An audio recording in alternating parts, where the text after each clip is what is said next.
Bom, esse é o gráficozinho dos preços dos imóveis nos Estados Unidos. O cara fez o gráfico, eu falei, de 1890, esse cara pegou o preço médio de imóveis em regiões urbanas nos Estados Unidos desde 1890. Aí ele mostra alguns fenômenos lá. Né? Tem a Primeira Guerra Mundial, a Grande Depressão, que é o período da crise de 29, a Segunda Guerra Mundial. Depois da Segunda Guerra Mundial, pessoal, olha a alta do preço que a gente tem. Né? Então, quando você tem uma guerra desse tipo, as pessoas perdem perspectiva, as pessoas não fazem investimento, as pessoas seguram o dinheiro. E quando termina a guerra, né, tempos novos, esperança, prosperidade. Então as pessoas começam a correr atrás da compra de imóveis. Na verdade, só estou falando isso para mostrar para vocês a questão da oferta e demanda. Como que a oferta e demanda influencia na variação desses preços. E aí, tudo muito bonito até próximo do ano 2000, quando começa aquela história que a gente estava contando.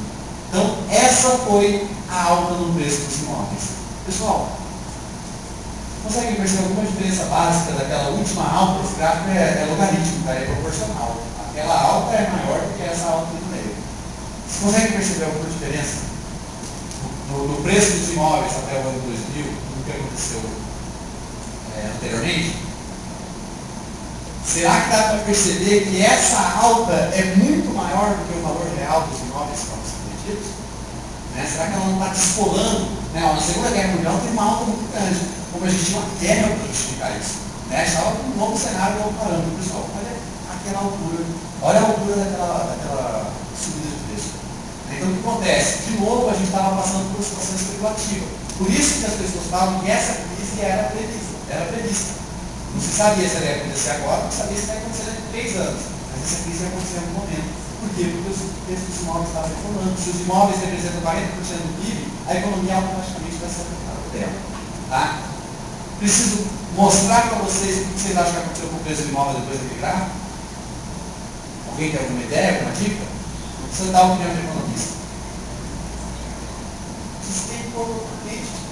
E foi cair, pessoal, sabe aonde? Está vendo uma linhazinha verde? Bem fraquinha ali, depois da Segunda Guerra Mundial, bateu exatamente onde está aquela linhazinha verde.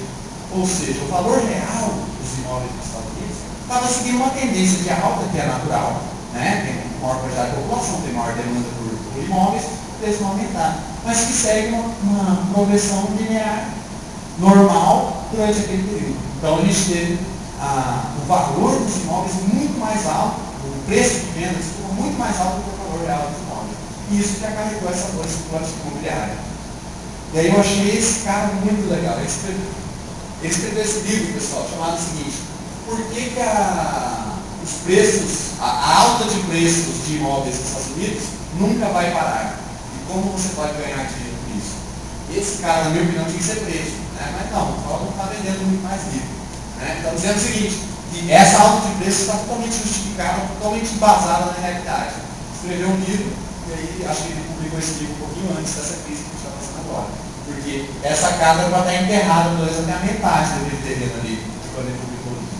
Então a gente vê esse tipo de coisa absurda.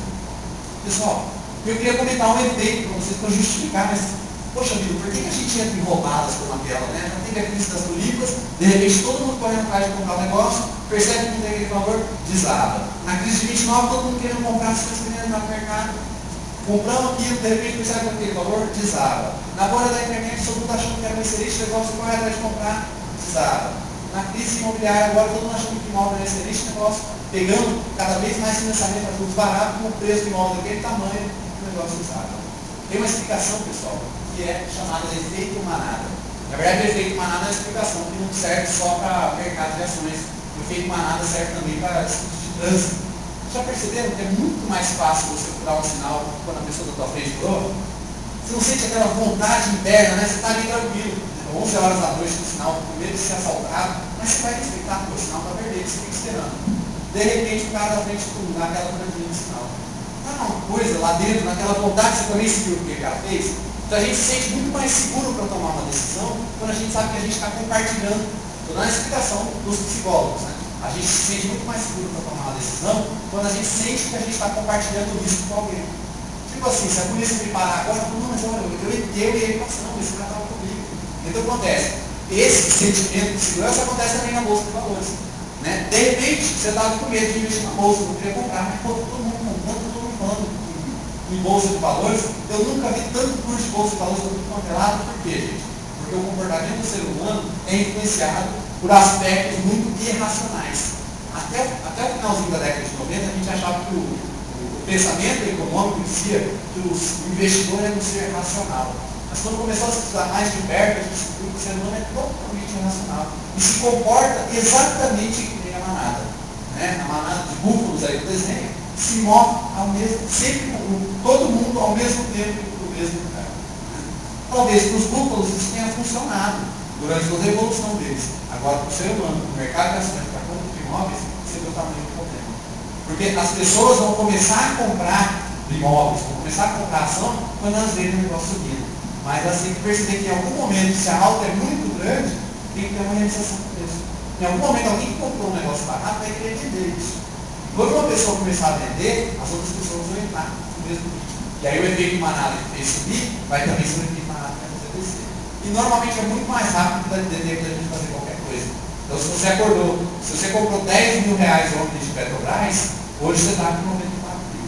De um dia para o outro você perdeu 6 mil reais. Então é esse tipo de efeito manada que eu estou falando. Isso foi explicado numa área chamada finanças comportamentais, que está ganhando muito espaço na administração, está ganhando muito espaço na área de economia. E o Daniel Kahneman ganhou o prêmio Nobel, ali a moedinha do prêmio Nobel, ganhou o prêmio Nobel de 2002, comprovando que o investidor não era racional.